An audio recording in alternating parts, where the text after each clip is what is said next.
Liberalismen og den selektive velfærdsmodel. Liberalismens oprindelse.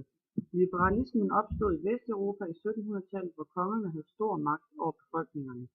Som almindelige borger måtte du ikke eje jord, og du havde ingen frihed til at tro og skrive, hvad du ville. Liberalisme betyder frihed og opstod som et oprør mod kongernes magt. Personlig frihed og økonomisk frihed. Når vi taler om frihed, taler vi primært om to slags friheder. Den ene er personlig frihed, og den anden er økonomisk frihed. Personlig frihed betyder, at det enkelte menneske har ret til at tænke, skrive og tro, hvad de vil. Økonomisk frihed betyder, at man selv ejer sin bolig og har mulighed for at eje sin egen virksomhed og konkurrere med andre virksomheder. Liberalisme går kort sagt ud på, at man skal have frihed til at skabe et godt liv for sig selv. Derimod lægger man også selv op til, hvis man ikke har et godt liv. Liberalisterne har et ordsprog, der siger, at man er sin egen lykkes smed. Selektiv velfærdsmodel. Fri konkurrence. Fri konkurrence betyder, at alle i princippet kan byde ind på markedet med produkter. Den dygtigste bagermester med det bedste brød bliver belønnet af det frie marked. Kunderne gennemskuer markedet og køber hans brød. De lægger deres efterspørgsel der, hvor de får mest for pengene. Den arbejdsomme bagersvend bliver også belønnet, fordi efterspørgselen efter hans arbejdskraft presser lønnen op. Minimalstat.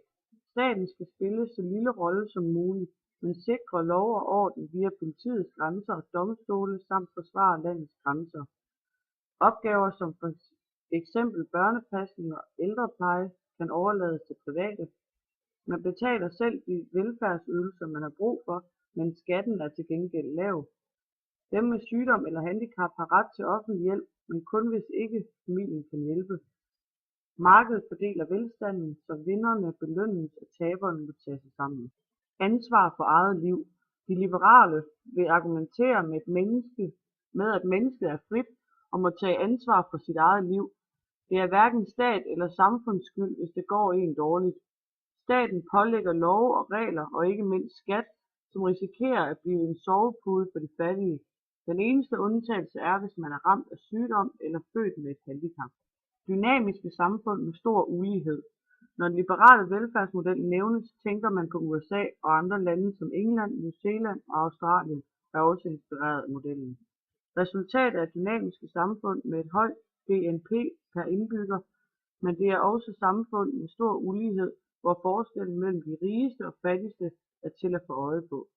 Når individet følger sin egen interesse, skaber det dynamik i samfundet, som er forudsætning for velstand og derfor også størst mulig velfærd for flest mulige. Nok er Bill Gates, skaberen af Microsoft, blevet umådeligt rig, men han har også skabt ufattelig mange arbejdspladser. Når det går godt for stjernerne, smitter det af på vandbærerne, ligesom i cykelsporten. Den amerikanske drøm.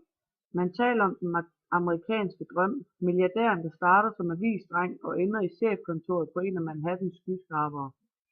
Den mulighed er naturligvis til stede, men er nok mindre realistisk, hvis man er født i et fattigt sort kvarter i Harlem. Selvom alle i princippet er født med lige muligheder, betyder den sociale arv, at opstigningen er vanskeligere her, end hvis man vokser op i en amerikansk overklassefamilie. Kritikere af den amerikanske måde at indrette samfundet på har svært ved at kalde den en velfærdsmodel, fordi velfærd forbindes med et trygt sikkerhedsnet, som kun den amerikanske middel- og overklasse har råd til at spænde under sig via selvbetalte forsikringer. Faren ved den liberale model er, at ulighederne bliver så store, at det går ud over sammenhængskraften i samfundet. At borgerne ikke længere føler sig som en del af et større nationalt fællesskab underlagt samme sociale koder eller fælles spilleregler, som man naturligvis skal overholde. I stedet skabes egne normer og regler i kriminelle subkulturer. Samfundet har på den måde en tendens til at knække over, mener kritikerne af den amerikanske samfundsmodel. Her ser vi en selektiv velfærdsmodel. Som I kan se, så er det markedet, der fylder mest, så kommer civilsamfund og til sidst staten. Det er altså staten, der har det mindste at skulle have sagt.